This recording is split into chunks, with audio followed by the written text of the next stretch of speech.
में हमारे साथ फर्स्ट ग्लोबल की चेयरपर्सन और chief investment strategist Devina Mehra जुड़ी हुई हैं। मैम गुड मॉर्निंग, बहुत स्वागत है आपका 18 हाउस स्वदेश पर and it's always a pleasure talking to you. पहला जो सवाल मेरा है वो मार्केट को लेकर आपसे ये है कि तमाम जो हेडविंड्स थे अब वो खत्म हो गए, बजट भी आ गया, जो चीजें आनी थी उसके अंदर आ गई, कुछ चीजें नेगेटिव भी लोगों ने कही, लेकिन ओवरऑल जो है वो बजट भी सेटल हो गया। यूएस के साथ ट्रेड डील का एक तलवार लटका हुआ था हमारे सिर पे, अब वो भी हट गया। जो वॉर्स की सिचुएशन थी पूरी दुनिया में, तमाम जगहों पे वॉर छिड़ी हुई थी, वो भी खत्म हो गई। तो क्या अब जो बचे हुए 10 महीने हैं 2026 के, क्या उम्मीद रखी जाए मार्केट से? क्या ये बहुत शानदार होने वाले हैं मार्केट के लिहाज से? Good morning. सबसे पहले तो मैं ये कहूँ कि एक साल का इंडेक्स प्रोजेक्शन मैंने 30 साल में एक बार भी नहीं दिया, ना जनवरी में ना नए संवत में, क्योंकि वो चीज़ किसी को मालूम नहीं रहती।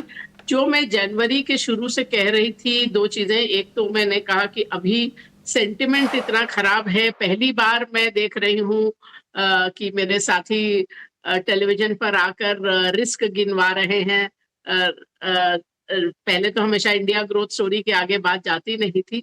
तो सेंटिमेंट जो होता है वो कॉन्ट्रा इंडिकेटर होता है। तो इसीलिए मेरा ये मानना था कि जब सेंटिमेंट इतना नेगेटिव है तो अगले जो साल का रिटर्न अधिकतर अनुमान से अधिक होता है। ये खाली प्रोबेबिलिटी की बात है, कोई 100%, 100% तो कोई नहीं कह सकता, लेकिन ये प्रोबेबिलिटी की बात थी। दूसरी बात थी कि बजट से मेरा अपना कोई एक्सपेक्टेशन नहीं था। अब जनवरी में मेरे सारे इंटरव्यू देखिए, क्योंकि इसलिए ये बात तो एकदम सामने थी कि टैक्स रेवेन्यू बहुत धीमे चल रहे हैं। जहां अनुमान था 11% टैक्स रेवेन्यू में ग्रोथ होने पर का, वहां आप 8% पे चल रहे थे। तो ये तो बहुत ही स्पष्ट था कि वित्त मंत्री के पास कोई गुंजाइश नहीं है और कोई कंसेशन देने का। तो वो भी मेरे लिए डिसअपॉइंटिंग नहीं रहा।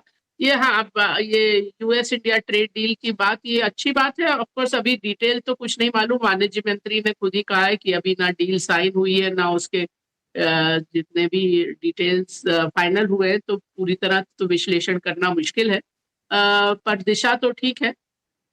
और जैसा आपने कल का मार्केट देखा, इतना बड़ा मूव, ये बात भी मैं कई बार आपके चैनल पर भी कह चुकी हूँ कि जो भी आपका इक्विटी एलोकेशन है, जो कि आपके इन्वेस्टमेंट का 100% नहीं होना चाहिए, उसमें निवेशित रहना ही बेहतर होता है।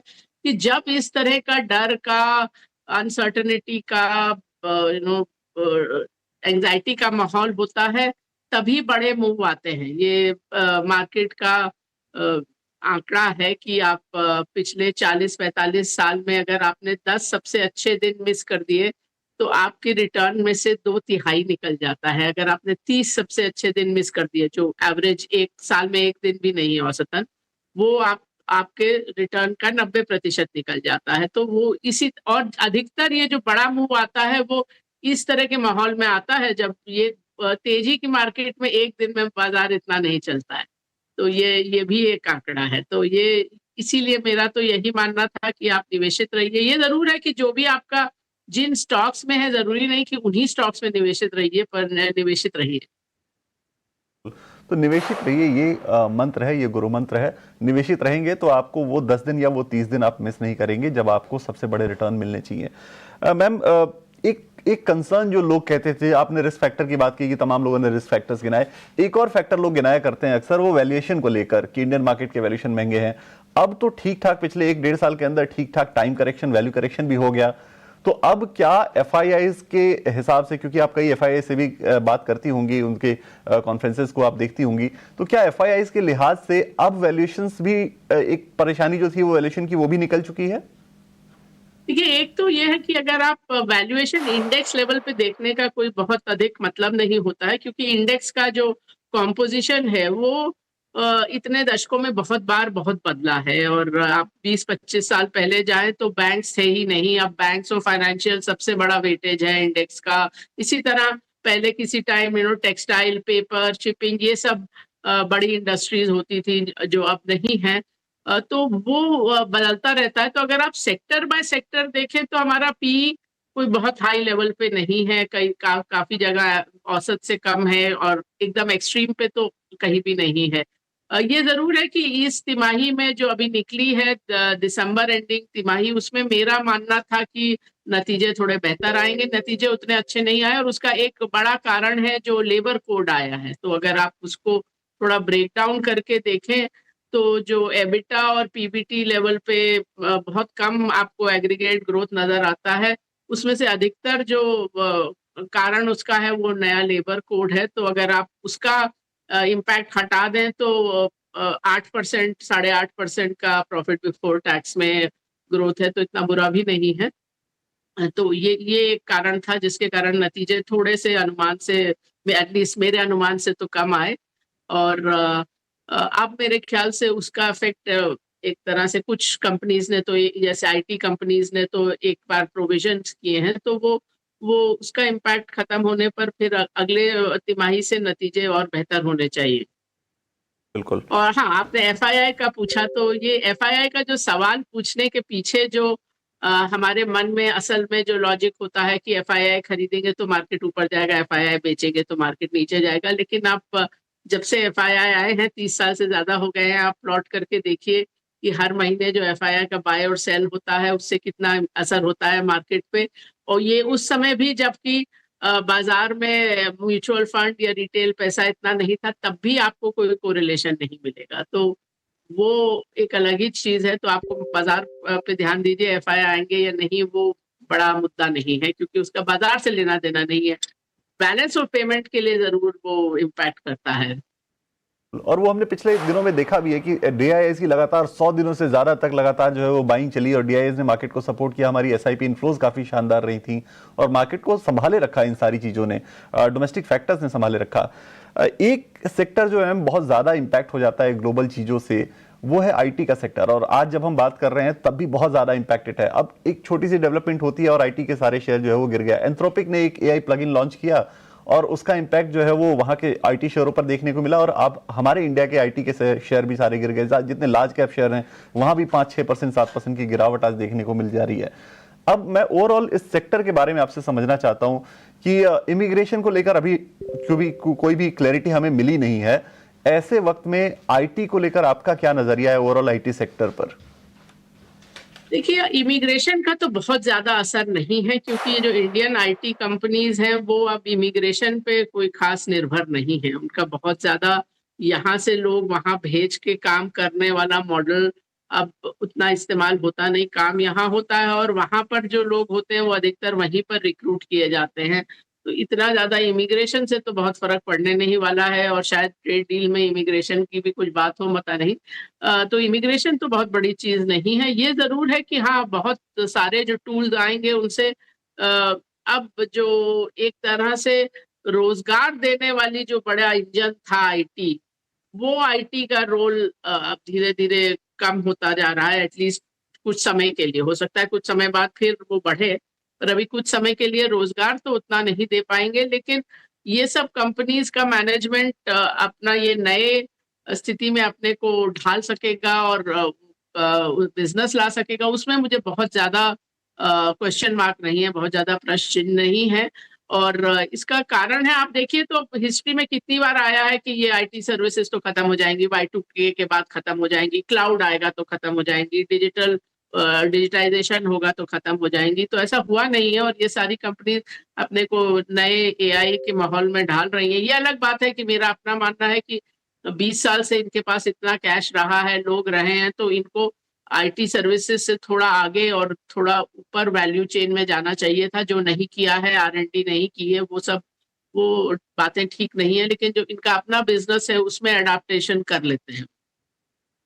बिल्कुल बिल्कुल। तो ये आईटी सेक्टर के ऊपर नजरिया है। मैम, एक जो बजट को अगर हम थोड़ा सा एनालाइज, क्योंकि बजट के बाद हमारी पहली कन्वर्सेशन आपके साथ हो रही है, तो बजट को जो थोड़ा एनालाइज करें तो उसमें ये दिखा कि डायरेक्ट बेनिफिट ट्रांसफर के से ज्यादा सरकार का फोकस इंफ्रा क्रिएशन पे इस बार के बजट में ज्यादा दिखा है। इंफ्रा के ऊपर ज्यादा फोकस रहा है तमाम चीजों में। तो इसका सबसे ज्यादा इम्पैक्ट जो है, सबसे ज्यादा मतलब फायदा के तौर पर मैं समझना चाहता हूँ कि सबसे ज्यादा फायदा जो है वो किन सेक्टर्स को आपको दिखता हुआ मिल रहा है? वैसे आप देखें तो capex as percentage of GDP तो लगभग सेम ही रहा है। पिछले साल था वही इस साल भी है। तो जीडीपी में आप कुछ ग्रोथ एज्यूम करते हैं तो उतना एक्सटेंट आपका कैपेक्स भी इम्प्रूव हो जाता है। जो थोड़ी आश्चर्य वाली बात है कि रेवेन्यू एक्सपेंडिचर गिरने का या घटाने का प्रोविजन है बजट में।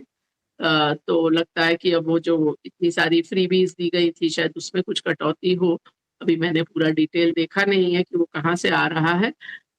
सो कैपेक्स यस, तो उससे आपका जो यूजुअल कंपनीज होती हैं ये सब, चाहे वो इंजीनियरिंग कंस्ट्रक्शन वाली हो या थोड़ा डिफेंस का हो, सब में थोड़ा तो इम्पैक्ट आएगा। पर मैं हमेशा एक और चीज थोड़ी चेतावनी वाली भी बताना चाहती हूँ कि हम लोग सब सोचते हैं कि गवर्नमेंट का कॉन्ट्रैक्ट मिला तो बहुत ही अच्छी बात है। मैं बैंकर भी रही हूँ और बाद में ऑफ कोर्स इक्विटी एनालिस्ट भी। तो सरकार को सप्लाई करना एक रिस्क भी होता है कि सरकार से पैसा निकलवाना इतना आसान नहीं होता है। और आप किसी भी जो कंपनी जो काफी लंबे समय से चाहे डिफेंस में ही काम कर रही हो, आप उनसे पूछेंगे तो आपको पता लगेगा कि पैसा निकलवाना कितना मुश्किल होता है। और अक्सर सरकारी प्रोजेक्ट्स में ये भी होता है कि एक तो आपको सबसे कम दाम पर वो मिला है, तभी आप लोएस्ट बिडर थे, तभी आपको वो मिला है कॉन्ट्रैक्ट।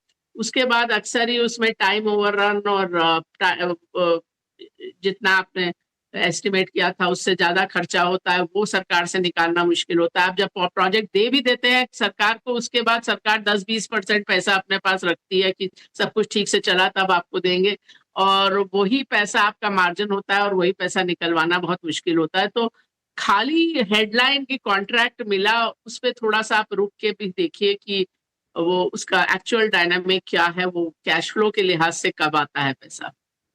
बिल्कुल, और यही वजह है इस जो मार्केट के महारथी हमने ये सेगमेंट रखा है ना, वो इसीलिए रखा है कि ये ब्रेकडाउन आपको समझ में आए कि आपको किन चीज़ों को कैसे रीड करना है।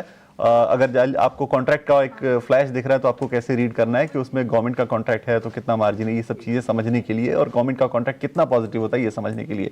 मैम, एक आखिरी सवाल, एक बहुत क्विक सवाल मैं आपसे लेना चाहता हूँ सेक्टर्स के ऊपर कि 2026 को लेकर आप पॉजिटिव हैं काफ़ी, तो कौन से सेक्टर्स इस साल के परफॉर्मर हो सकते हैं, सबसे ज्यादा आगे चल सकते हैं, इस साल को लीड कर सकते हैं? देखिए, हम हर तिमाही पे एक बार फिर से देखते हैं क्योंकि कई बार तिमाही में कुछ फंडामेंटल चेंज होते हैं, कई बार प्राइस एक्शन भी ऐसा होता है कि आप फिर से सोचते हैं कि अब और चलेगा या यहाँ हो गया बहुत। अभी हम लोग रीबैलेंस कर रहे हैं अपना पोर्टफोलियो, बट उस अभी जहां हम लोग पिछले 2 साल से ओवरवेट रहे हैं वो ऑटो कंपोनेंट्स और बाद में ऑटोज भी और फार्मा हेल्थ केयर, सो वहां पर हमारा ओवरवेट बना हुआ है। केमिकल्स, कैपिटल गुड्स में पर्टिकुलर स्टॉक्स लिए हैं। बैंकिंग में ओवरवेट तो नहीं है, लेकिन नॉर्मली हमारा बैंकिंग वेट बहुत कम होता है, उतना कम नहीं है। और पिछले साल में हमने ऐड किया है बैंकिंग में, तो अभी ब्रॉडली वहां पे है। ऑयल मार्केटिंग कंपनीज और मेटल्स में थोड़ा एडिशन किया था पिछले रीबैलेंस में। सो ये ब्रॉडली ये हमारा अभी का है स्थिति। बट जैसे मैं कहती हूँ कि कोई भी कहानी अपने दिमाग में बनाकर उससे शादी नहीं कर लेनी चाहिए। तो हमेशा बाजार को दोबारा दोबारा देखते रहिए कि आंकड़े क्या बदले हैं उस सेक्टर के या उस कंपनी के।